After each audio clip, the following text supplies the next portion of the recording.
Hi, everybody. It's Cassie Sampson, the owner of East Village Spa. And while we are closed because of the COVID-19 emergency situation, I've been staying in touch with my team members. We're really missing each other a lot right now. And one person that I've especially enjoyed visiting with is our massage therapist, Conny Beard. Connie has been on our team for just over 3 years now. And as soon as we closed, I think she made a remark to me about how this reminded her of being in Germany when the Berlin Wall came down, and she was having some similar feelings.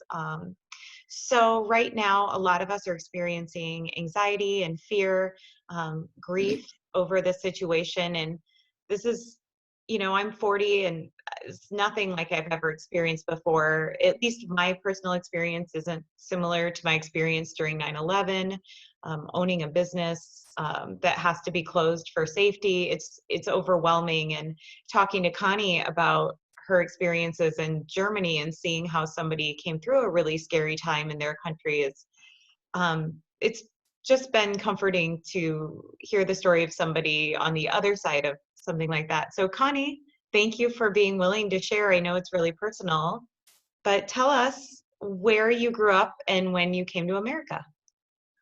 Hi everyone. I grew up in East Germany in a town, it's called Dresden. It's 2 hours south from Berlin. And I came to America in 2003. Connie, for younger people, can you explain what what was the purpose of the Berlin Wall, and why was it built? So after World War II in 1945, Germany was divided between Russia, what got East Germany, and America, France, and England. And that's probably why a lot of people know Bavaria and think that it's Germany, but it's only a little part of Germany, but that's where the American soldiers are stationed. Connie, how old were you when the Berlin Wall came down, and what was it like before the wall came down? I was 22. I was in the middle of my college years. And so I was basically a child when I lived in East Germany. And so, like I mentioned, East Germany was occupied by the Russians. They said they freed us, but this is a different story.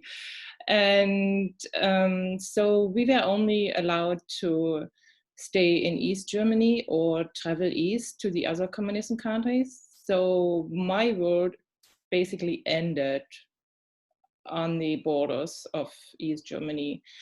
And so traveling restrictions were one thing, and the other one was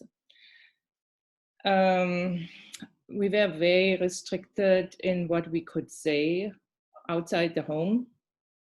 It was, though East Germany was governed by the communism party, and if you didn't belong to it or if you had to say something against it, it could happen that you ended up in jail or that you couldn't work the jobs you wanted. So my dad, for instance, he couldn't finish his PhD because he didn't belong to the communism party, and he got denied it for 3 times.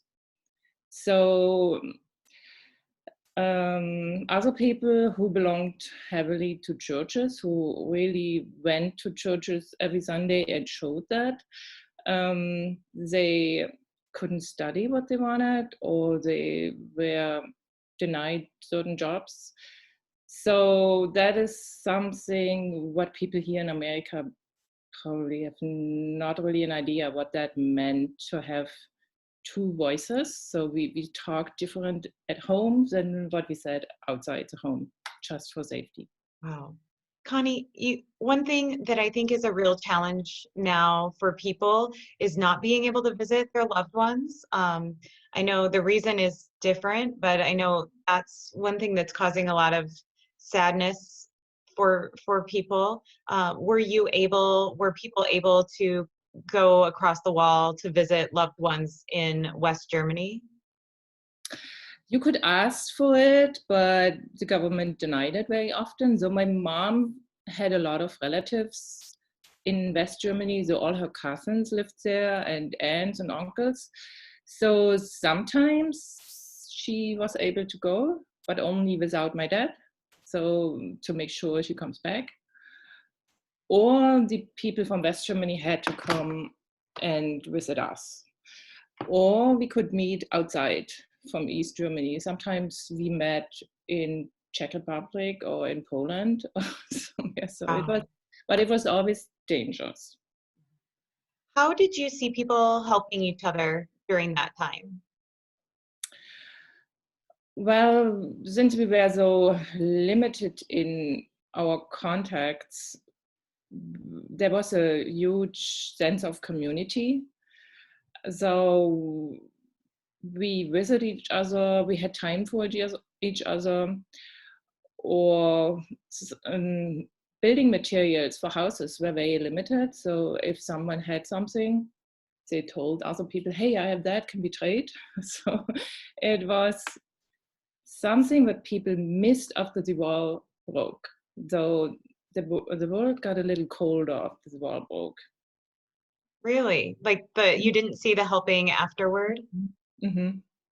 So that's one, I feel like one of the few bright spots right now is seeing the helping in the community, in the looking after our neighbors. So I guess maybe a, a wish that we would keep that Yes, going when this that's is what I over.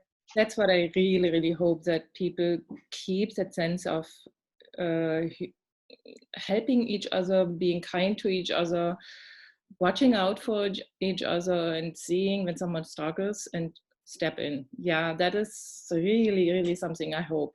And I spoke with some people in Germany, and we all are a little bit concerned that that maybe goes away Mhm. again. But it's Um, up to us to. when Yeah, when we talked earlier, I know, or when I saw some of your notes about your time, um, you had mentioned people, the demonstrations and the solidarity, um, the candles, and that was something I just found really touching. And I think now the solidarity of the people who are staying home, the people who can, and not everybody can with their jobs. And it kind of mirrored what you were saying with if you could share about the candles and how the people who truly couldn't participate. Well, so what we did was so the Berlin Wall broke because people demanded a change in government. And in order to break a government, there needs to be a very harsh situation. So there needs to be, it's not happening overnight. So people really have to demand that and puts themselves in maybe a dangerous situation too, because no one wants to get up power. Hmm. And so people went on the streets, and the main goal was not to start a new war. So people wanted to have it without violence. And so we had to raise our voices and say no violence. So they were chanting every time when we were on the street, no violence, no violence, we are the people. That was what kept us like together. And so it was kind of a feeling we all belong to each other and we help each other. And so that was one thing, this talking and chanting. And the other thing was we had candles in our hands to show a light, to show there is no darkness everywhere. So we can do that together. And now it was November or October, so it was cold. Everyone had gloves on, and the wind blew. So you had all that wax on your clothes, and you could see it the next day when someone went out. And it was kind of a, oh, she went too, and she wasn't afraid. So that helped to come next time. And overcome your fear and go on the streets, because sometimes people got caught and put in jail. So that happened too. How did it feel when the wall came down? It was, first of all, it was a big surprise. People couldn't believe it. It was kind of a mistake that at that day and at that moment, really the ball broke. It was not prepared at all. It just happened. And so first people couldn't believe it. Then the government said, no, that's not true. And there was a moment when we actually saw they will use guns and they will not let that go so easily. And then people just run over the checkpoints and just run into West Germany, and it was just that night. So the announcement in TV came around 9:30ish at night. So, and people just didn't stay home. They just ran into West Germany. We couldn't believe it that really was open, and yeah, it was overwhelming.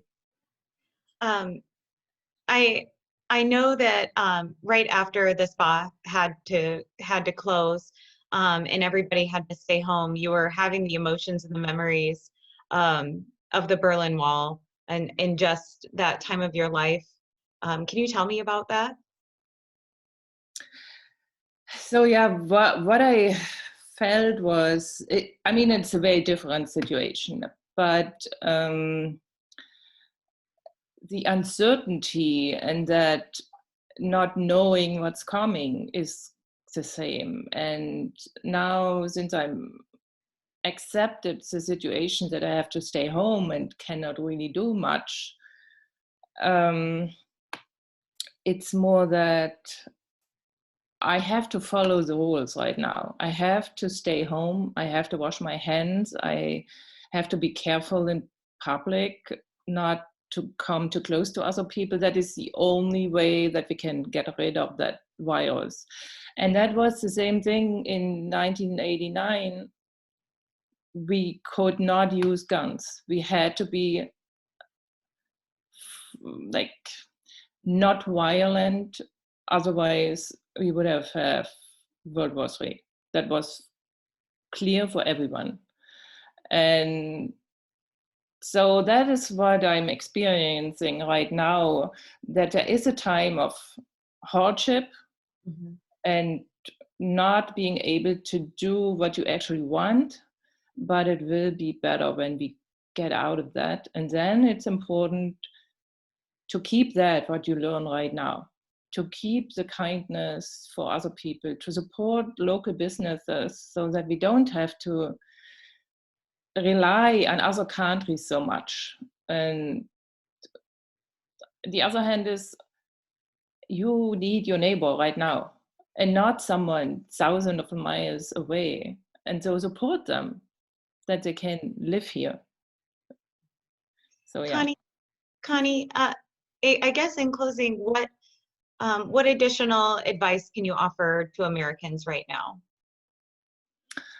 Well, I see people experience that they experience the time very different. There are some people who are forced to stay home because they have a job like we have. We cannot touch someone right now.